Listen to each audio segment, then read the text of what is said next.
Hi, third grade. We are here to do some more grammar together, and what we're going to do today for grammar is prefixes. And our book title is called Pre and Re, Miss and Dis, What is a Prefix? So if those prefixes sound familiar, and if you are like, yep, I remember this, or even if you're not entirely sure, we did prefixes for some of our spelling words, so that's why some of them may sound a little bit familiar, and we talked about what those prefixes meant and what happens when they're added to words. But if you don't remember, that is okay. That's why we're reviewing this. So I hope that you enjoy this book, and I hope that we can review our prefixes a little bit so that we have an even better understanding of what they are. So here it says prefix, a word part added to the beginning of a word or root to change its meaning. And our book is called Pre and Re, Miss and Dis, What is a Prefix?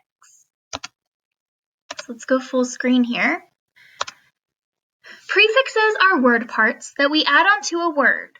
They're right at the beginning, just like pregame or unheard. These word parts change the meaning of the word to which they're added. Examples might be underclothes, revisit, or unpadded. The root words are the main words, as in padded, visit, clothes. The prefixes are letters that we see in front of those. Several prefixes will help to show an antonym. Im and un and non and ill and dis are some of them. So for example, happy, unhappy, it's the opposite. These prefixes show opposites, like disagree, unwell, impossible, illogical, defrost, untie, misspell. Anti means against, like anti-theft and antifreeze. The first part means opposing.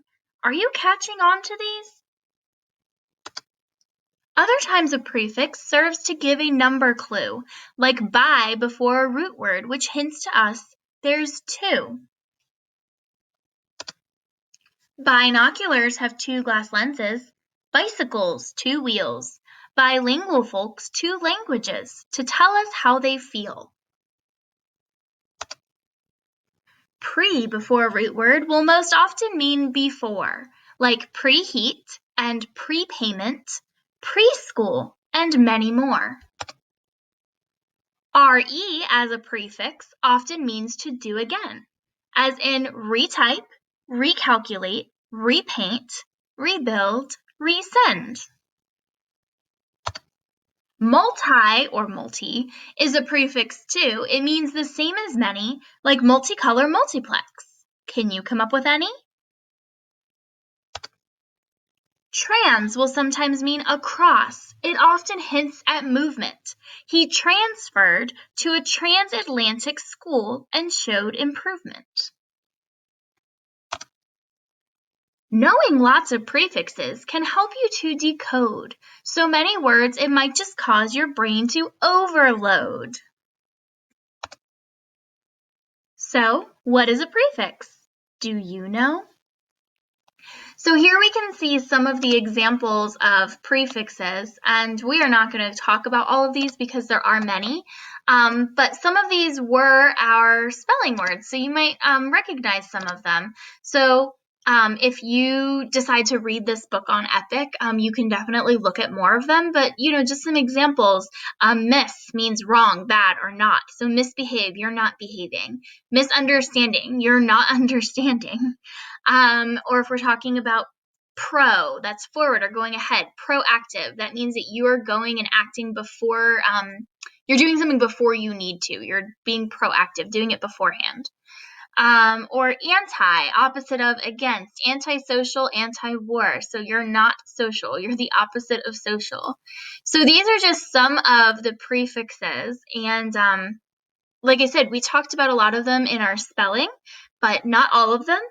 So, the book actually mentioned the purpose of knowing these prefixes, and it is so that you can decode words and you can know what they mean. So when you are reading, knowing prefixes helps you to be a better reader because you're able to look at a word and say, okay, well, I know that miss means not.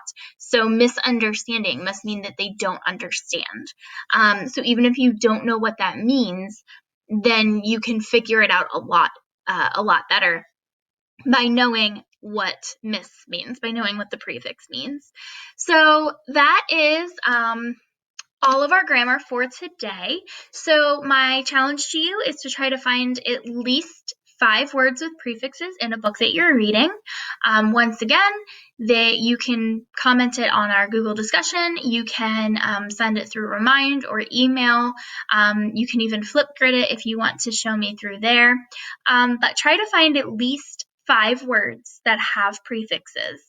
And also tell me what the word means if you know what it means. If you don't know what it means, you can always look it up in a dictionary. You can look it up you can ask your parents to help you look it up online, or you can ask your parent or someone who's there with you what the word means. And tell me what the word means, because I think we'll be able to see what these prefixes mean by you telling me what the word itself means.